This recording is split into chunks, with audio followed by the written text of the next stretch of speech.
Doggo, please forgive me. Alright guys, so I know I said that I wasn't going to be doing the audiobooks anymore. I'm not going to go into the reasons why because I did make another video on it. You can go watch that if you want to know why.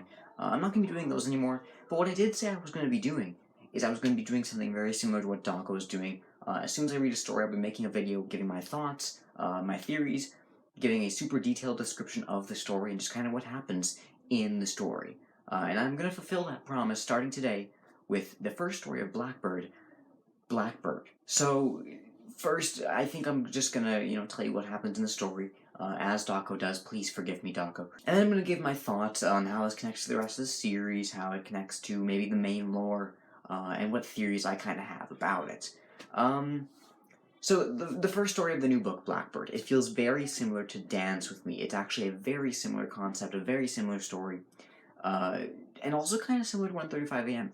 I think out of all three stories, this is probably tied with 1:35 a.m. I think they're about as good as each other.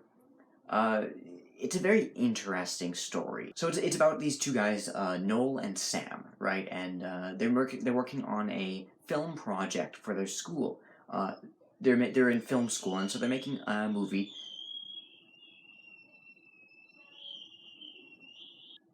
I guess that's what happens when my brother invites friends over. Don't worry, no one is dying. No one is dying. Please don't say I'm... Please don't... No one is dying. It's all fine here. Don't worry about that.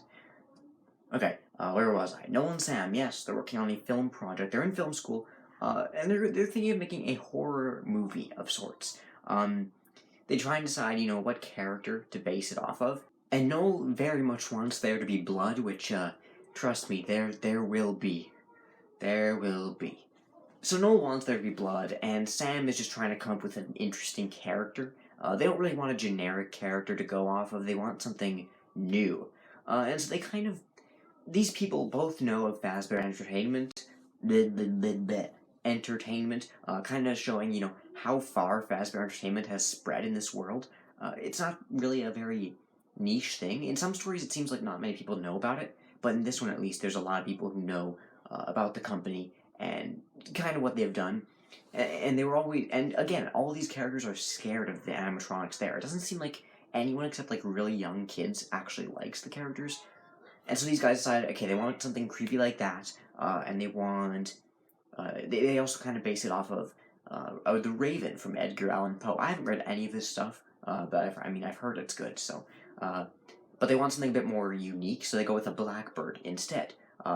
It's not really a raven, it's not really a crow, those are all stereotypical things. They go with a blackbird. So immediately we get some really good looks at these characters. Noel kind of... So the thing about the blackbird, right, is it reveals your darkest secret, and then it kind of haunts you because of that.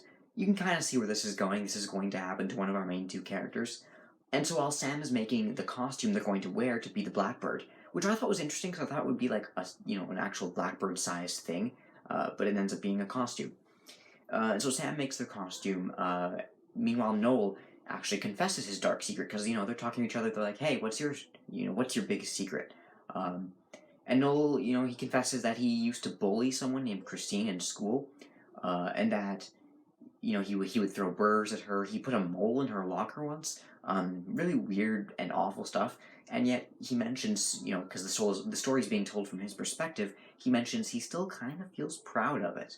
And so Sam, he's mad at this because he also got bullied because of his unusually long legs, which is also another thing they kind of based the blackbird on, or at least Sam did. It's where he came up with the idea.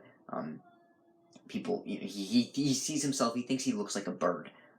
Weird stuff, and so he's mad at Noel because Noel is still kind of proud he was bullying this person, and Sam himself has been bullied before, and they get into a fight, and eventually they just they separate for now, and they both kind of go and work on things separately until they can kind of cool off. And so what really interesting thing that happens, Noel's new girlfriend, Amber, she lets him know soon after that Sam seems to have been hit by a train. I know, and this hits you like a train when you're reading the story. Like, oh, okay, Sam is dead now, cool. Yeah. So Noel goes down to the scene where it happened. He sees blood on the tracks. which, you know, there has to be blood, remember?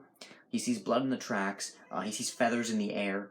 It looks like, it reminds him of their story, and that really creeps him out. And so now he has this idea in his head of, this bird is haunting him, like it was going to haunt the guy in their story. Again, like in 1:35 a.m., he starts experiencing nightmares and stuff, and having visions of some sort, very similar to Delilah in 1:35 a.m., and it's hard to tell whether it's real or in his head, again, like 1:35 a.m. And it's never confirmed that Sam is dead, by the way, because they never find his body, but he just completely disappears, so we kind of, you know, we can kind of assume he's dead. And now the Blackbird seems to be haunting Noel. So this kind of makes him grow kind of insane, kind of paranoid, and eventually he tries to, you know, ask for forgiveness for being such a bully. He says, "Sam, I'm sorry." He says over and over again. In the middle of the night, a policeman comes up to him and he says, "Hey, you know, what's wrong? Are you..." He thinks he's doing drugs, because, I mean, this is really a weird situation for Noel to be in. You know, screaming into the air saying, "I'm sorry." And, you know, Noel tells him kind of vaguely what's going on. "No, I feel really guilty because I did something I shouldn't have." And the policeman kind of gives him some advice. He says, "You know, you should apologize to the actual person you probably hurt in the first place, which would be Christine, the person you bullied in junior high." And so Noel, you know, he understands what the man is saying. He agrees with the policeman. And he says, "You know, thanks for your help. I'm going to go and I'm going to make things right, starting with Christine and then going back to Sam." Because originally he was trying to apologize to Sam, who, he's dead, that's not going to work very well. And the Blackbird was still haunting him. Now he's deciding he's going to go apologize to Christine. So, at first he goes to their parents' diner. You remember their parents own a diner? He goes to their diner, he asks their parents, "Hey, where's Christine?" And at first they think that he's, like, in love with her or something. But then, you know, he tells them what's really going on, and they actually are really cool about it. I mean, not cool as in, like, "Oh, you know, you bullied my daughter, whatever, it's fine." But cool as in, like, they know he's trying to apologize, and they tell him, you know, she's that way, and he goes. So she's in college like him. She's, I believe, doing dance. She's studying dance, I believe. He goes there. He apologizes to her. It's a really awesome scene. Really, and kind of like I predicted, for whatever reason, she was overweight before, and now she's skinny. I'm not really sure why they added that, I guess to show, it's like the meme, you know, "Oh, be careful who you make fun of in high school." Yeah, it's that. And so now she's like, now she's hot, and she forgives him, and it's all cool. And you kind of think, okay, things are going to work out in the end now, and they do. They do. I was kind of wondering if things were going to take another dark turn, but no, it has a really happy ending, which is uncommon for this series. He finds Sam. There's no, like, ultimate fight with the Blackbird. No, the Blackbird doesn't show up after that at all. He finds Sam. Somehow Sam was alive. Apparently he passed out and was hidden below the train tracks, kind of in this ditch sort of thing, from what I made of it. He was hidden there behind some plants or whatever. It's a bit hard to believe, but I mean, whatever. And so Noel apologizes to him. Sam's like, "Oh, whatever, dude, I made too much of it anyway." And they're like, you know, they're buddies now. It's great. One weird thing which I thought was kind of unnecessary is that then Sam reveals he's a bully too. Just for whatever reason. He says that he would get revenge on people who wronged him, which, again, very similar to the Blackbird. That's just kind of thrown out there at, in the final few pages. It's weird. But yeah, that's the story of Blackbird. And honestly, it's pretty good. It's alright. It's not my favorite. It's not a bad story. It's good. Yeah, not much lore here. I mean, the first stories in these books are usually pretty, not lore-filled. There's not much lore, but, it is a very interesting story, especially how it connects to Dance With Me so much. Again, in Dance With Me, which is my least favorite story, by the way. This one does it much better, I think. The whole thing was, okay, Ballora is stalking Casey because she's doing something wrong. The thing is, Ballora just never really posed much of a threat. She was never really that scary, and yet you could tell that they were trying to make her scary. It didn't work. But this story, it does it much better. I would have liked... I feel like it could have done a bit better. Maybe show the Blackbird itself a bit more. It was very similar to 1:35 a.m.,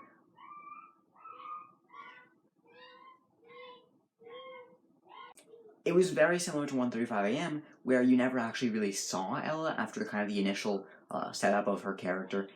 You just maybe you heard a rustle behind you, or maybe you saw, a little glimpse of a dress. But you never actually saw Ella after she was first introduced, and the same is here with the Blackbird. Noel never actually fully really sees the Blackbird, from what I remember. He just kind of caught glimpses of feathers, maybe he heard a noise, very similar to those two stories kind of combined. And so because of that, there is kind of the possibility that Noel was imagining it, but after the story kind of concludes, he doesn't seem like mentally unstable or anything. It doesn't seem like he could have imagined it very easily, unless there was something playing tricks on his mind. Because most of this stuff he experiences is a nightmare. So I'm not sure if there was actually... I feel like there was something paranormal going on in the story because these books are about paranormal events. But again, as with 1:35 a.m., it kind of feels like someone could definitely imagine this. Especially after the supposed death of a friend, it could happen. People have compared this story with Ultimate Custom Night and how, like in that story, or game, William is being tormented, he's made to pay for his crimes. This is kind of, it has the vaguely similar themes, but it doesn't really reveal anything new about that. Again, as I mentioned before, this kind of implies that a lot of people know about Freddy Fazbear's Pizza. Up until now, I kind of got the impression that it was just like a really underground kind of cult following. Like a few people know about it, but most things were just covered up. Because in other stories, like Fetch, one of the characters, I forget which one, I think it was, Cyril? I don't know. The one with the C. He said that he did some digging online, and he was able to find, like, this thread of people who, like, talk about unsolved mysteries, and there was a reference to Freddy's there, and it was, like, this really unknown thing. But yeah, here, these two guys who just became friends in film school somehow both know about Freddy's. Maybe there was one in their town.